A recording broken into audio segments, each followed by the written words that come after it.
देखिए, कल SSC JEE 2023 prelims की ऑफिशियल आंसर की भी आ चुकी है, यानी 12 अक्टूबर को। और 9 से 11 अक्टूबर को जो एग्ज़ाम हुए हैं, जिन स्टूडेंट्स ने एग्ज़ाम में अपीयर किया है, उन स्टूडेंट्स ने अपने मार्क्स भी लगा लिए हैं। अब स्टूडेंट्स को अपने मार्क्स तो पता लग गए हैं, लेकिन ये नहीं पता अभी शिफ्ट वाइज़ नॉर्मलाइज़ेशन का क्या इम्पैक्ट होगा, कितने मार्क्स प्लस माइनस होंगे, यानी फाइनल मेरिट में उनके कितने मार्क्स आने वाले हैं। तो ये इस वीडियो में मैंने एड्रेस किया है, ताकि आपको पता लग जाएगा कि नॉर्मलाइजेशन के बाद आपके मार्क्स कितने हो जाएंगे, आज ही की डेट में पता लग जाएगा। ठीक है। दूसरा, जो कट ऑफ जाएगी उसके बाद, जब नॉर्मलाइजेशन के बाद जो कट ऑफ जाएगी जिससे कि आप प्रीलिम्स को क्वालिफाई करेंगे, तो कट ऑफ कितनी जाने वाली है ये भी अभी आपको नहीं पता है। तो कट ऑफ को जो फॉर्मूले, जो रूल्स, जो लॉजिक्स ड्रिवन करते हैं, उन लॉजिक्स के बेसिस पे मैंने कट ऑफ फाइंड आउट की है कि 2023 की एसएससी जेईई की कितनी कट ऑफ जाएगी, और आप मान के चलिए उतनी ही कट ऑफ जाएगी। तो जब इस वीडियो को देखने के बाद आप अगर उस कट ऑफ को क्रॉस कर रहे हैं या उस कट ऑफ में लाई कर रहे हैं, तो आप इस साल की मेंस की तैयारी कीजिए, जो कि दिसंबर में होने वाला है, क्योंकि टाइम बहुत कम बचा है। ठीक है। अगर आप कट ऑफ को क्रॉस नहीं कर पा रहे हैं, तो डेफिनेटली आपको नेक्स्ट एसएससी जेईई 2024 प्रीलिम्स की तैयारी में दोबारा से लग जाना चाहिए। ठीक है। तो ये वीडियो मैंने सिविल इंजीनियरिंग के स्टूडेंट्स के लिए बनाया है। उनके लिए जो कट ऑफ बनाई है, उस कट ऑफ को आप मान के चल लीजिए कि वो फर्म है एकदम, वो यानी उतनी ही कट ऑफ एग्जाम की फाइनल में जाएगी, यानी जो SSC JEE commission cut off निकालेगा अभी कुछ दिनों के बाद, रिजल्ट आ जाएगा, उतनी ही कट ऑफ के आसपास आने वाली है।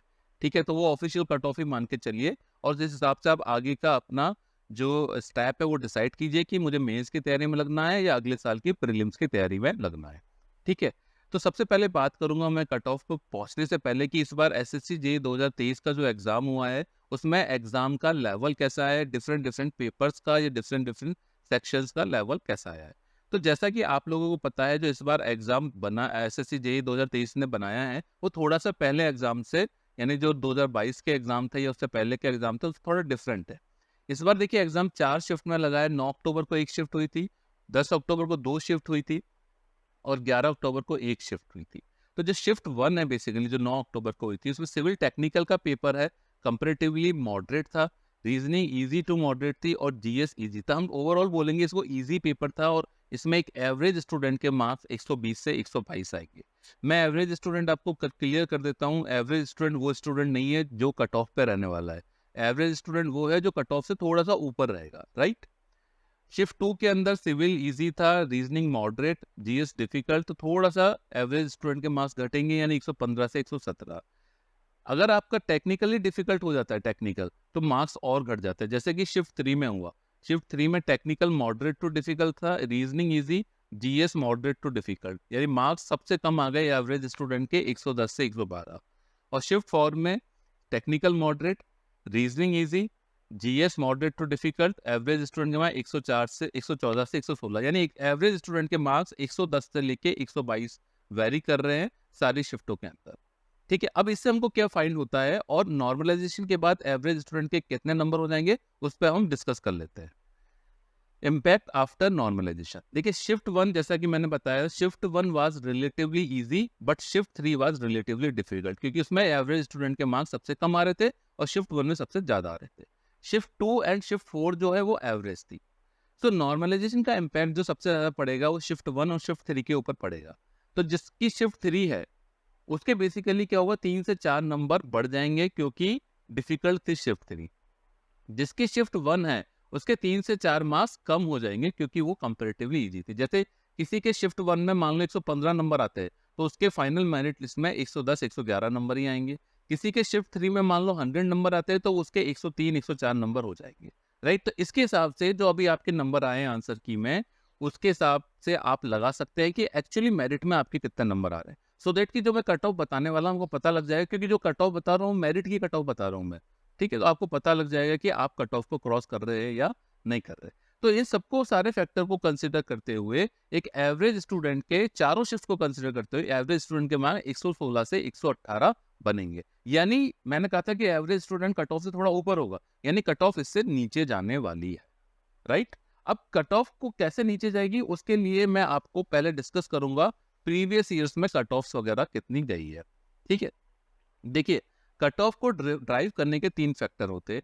एक तो नंबर ऑफ वैकेंसीज कितनी थी। देखिए, मैं सिविल की बात कर रहा हूँ और किसी स्ट्रीम की बात नहीं कर रहा। कितने स्टूडेंट्स एग्जाम के अंदर अपीयर हुए हैं या फिर कितने स्टूडेंट्स ने रजिस्ट्रेशन कराया है। क्योंकि नॉर्मली क्या होता है, जितने स्टूडेंट्स प्रीलिम्स में रजिस्टर्ड होते हैं उसके 60% एग्जाम में अपीयर होते हैं, और हर साल यही पैटर्न रहता है अमूमन। तो ये मान के चलिए दोनों ही फैक्टर एक ही बात है कि कितने स्टूडेंट्स ने रजिस्ट्रेशन कराया है या कितने स्टूडेंट्स अपीयर हुए। तीसरा इंपॉर्टेंट फैक्टर है जो कट ऑफ को मतलब इम्पैक्ट करता है, वो है एग्जाम पेपर का लेवल। ठीक है, तो जैसे मैं मानूंगा कि आप देखिए 2018 में वैकेंसी 1506 थी, स्टूडेंट सिविल के जिन्होंने रजिस्टर्ड कराया था वो 1.4 लाख थे, कट ऑफ 127 गई थी। जब वैकेंसी 2019 में 1008 हो गई, यानी 1500 से 1008 हो गई, यानी घट गई वैकेंसी। स्टूडेंट मान लेते चलो 10-20 हज़ार स्टूडेंट बढ़े, जब वैकेंसी घटी तो क्या होना चाहिए था, कट ऑफ जो है आपकी ज्यादा जानी चाहिए थी। लेकिन क्या हुआ, 2019 का पेपर 2018 से डिफिकल्ट आया, इसलिए कट ऑफ थोड़ी सी गिर गई, यानी ज्यादा जाने की बजाय कम हो गई। क्योंकि जब नंबर ऑफ स्टूडेंट्स रिड्यूस होंगे तो या वैकेंसी जब वैकेंसी रिड्यूस होगी आपकी 1500 से 1008, तो कट ऑफ अगर सेम पेपर का लेवल आता तो कट ऑफ 100% कट ऑफ आपकी ज्यादा जाती।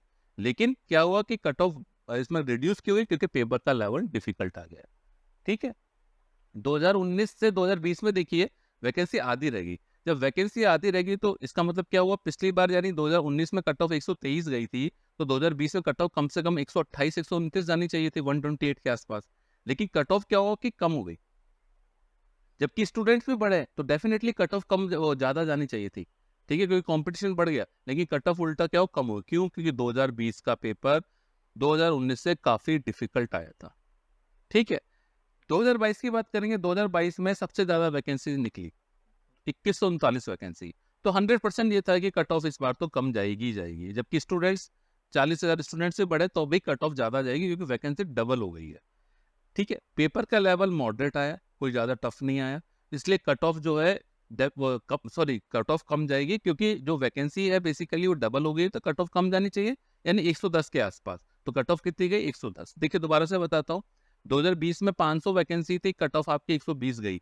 दो 2022 के अंदर वैकेंसी आपकी 4 गुना हो गई, तो कट ऑफ रिड्यूस हो गई, क्योंकि पेपर का लेवल 2020 के आसपास ही था, उसके से ज्यादा डिफिकल्ट नहीं था। अगर यहाँ पेपर बहुत ज्यादा डिफिकल्ट आ जाता 2022 के अंदर, तो जो आपकी कट ऑफ है वैकेंसी बढ़ने के बाद भी कट ऑफ 120 या 117 या 118 के आसपास ही रहती, क्योंकि पेपर डिफिकल्ट आया है। ठीक है, लेकिन ऐसा नहीं हुआ।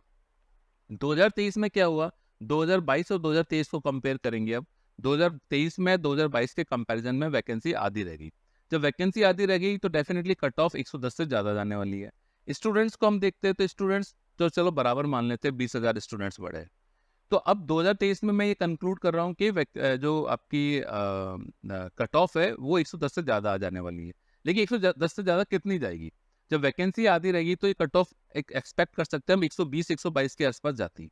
लेकिन क्या हुआ कि पेपर का लेवल 2022 का कंपैरिजन में काफ़ी डिफिकल्ट आया है ना। काफ़ी का मतलब है थोड़ा डिफिकल्ट आया है। जब पेपर का पैटर्न बदल गया, डिफिकल्ट लेवल आया है, तो स्टूडेंट उतना क्वेश्चन अटेम्प्ट नहीं कर पाते, इसलिए कट ऑफ 120 122 से थोड़ी कम जाएगी। तो जो कट ऑफ है वो 110 से तो ज्यादा जाएगी, लेकिन 120 122 भी नहीं जाएगी, उससे कम जाएगी 2023 के अंदर। तो एक्चुअली कट ऑफ कितने जाने वाली है, ये मैं बात कर रहा हूँ। यहाँ पे मैं अनरिजर्व कैटेगरी के स्टूडेंट्स की कट ऑफ की बात कर रहा हूँ, यानी जनरल के, क्योंकि एक बार जनरल की कट ऑफ का आइडिया लग जाएगा तो बाकी की कट ऑफ को हम फाइंड आउट कर सकते हैं। ठीक है, तो अब आपके पास हमारे पास क्या हो गया कि 2022 को 2023 को जब कंपेयर किया तो 110 से 120 22 के बीच की कट ऑफ जाएगी। ठीक है, ये डिसाइड हो चुका है पेपर का लेवल देखते हुए, नंबर ऑफ स्टूडेंट्स देखते हुए एंड नंबर ऑफ वैकेंसीज को देखते हुए। ठीक है, अब मैं एक्चुअल कट ऑफ पे पहुंचता हूँ 2023 की। देखिए 2023 में जो अनरिजर्व कैटेगरी कट ऑफ जाने वाली है वो 112 से 116 जाएगी, ओबीसी की 108 से 112, ईडब्ल्यूएस की 100 से 104, एसटी एससी की कट ऑफ ऑलमोस्ट साथ साथ रहेगी, 96 से 100 एंड 94 से 98 के बीच में जाएगी। आप मान के चलिए यही लॉजिकली कट ऑफ जाने वाली है, एक्चुअल कट ऑफ ये रहने वाली है। अब आप डिसाइड कर लीजिए आपको मेंस की तैयारी करनी है या एसएससी जेईई 2024 के प्रीलिम्स की तैयारी दोबारा स्टार्ट करनी है। ठीक है, अगर आप कहाँ लाइक कर रहे हैं वो आपको इससे पता लग जाएगा। तो स्टूडेंट बार बार क्वेश्चन पूछ रहे हैं कि इतना नंबर आ रहा है, क्या होगा क्या नहीं होगा, तो आपको कुछ नहीं करना, आपको जो नंबर आ रहा है उसके हिसाब से आप अपनी शिफ्ट देख लीजिए कि आपकी अगर शिफ्ट आपकी 1 है, इजी शिफ्ट आई थी, या शिफ्ट 3 डिफिकल्ट आई थी, और अगर शिफ्ट 2 और शिफ्ट 4 वाले हैं तो वो तो ऑलमोस्ट जितने मार्क्स आ रहे हैं उतने ही रहेंगे, एक आध नंबर प्लस माइनस होगा। शिफ्ट 1 और शिफ्ट 3 वाले स्टूडेंट्स उसमें प्लस माइनस कर लीजिए जो मैंने आपको फॉर्मूला बताया नॉर्मलाइजेशन का, फिर आपके पास नंबर आ जाएंगे फाइनली। जैसे मान लो आपको 100 नंबर आए, आपकी शिफ्ट 1 आई है, शिफ्ट 1 में क्या होगा, अनरिजर्व कैटेगरी के लिए आपके 3 से 4 मार्क्स कम हो जाएंगे, यानी आपके 96 मार्क्स पहुंच गए। अब 96 पे आपका मेरिट में आप आ पा रहे हो नहीं आ पा रहे हो, ये मैंने कट ऑफ बता दी है। तो आप नहीं आ पा रहे हो तो आपको डेफिनेटली सोच लेना चाहिए कि आपको नेक्स्ट एसएससी की तैयारी करनी चाहिए। मेंस के लिए टाइम वेस्ट करने की जरूरत नहीं है। लेकिन जो स्टूडेंट इस कट ऑफ के आसपास पहुंच रहे हैं उनको वेट करना चाहिए और मेंस की तैयारी को अभी कंटिन्यू करना चाहिए, राइट। तो ये मेरा पूरा कंक्लूजन है एसएससी जेई 2023 की कट ऑफ के बारे में। Okay, thank you very much.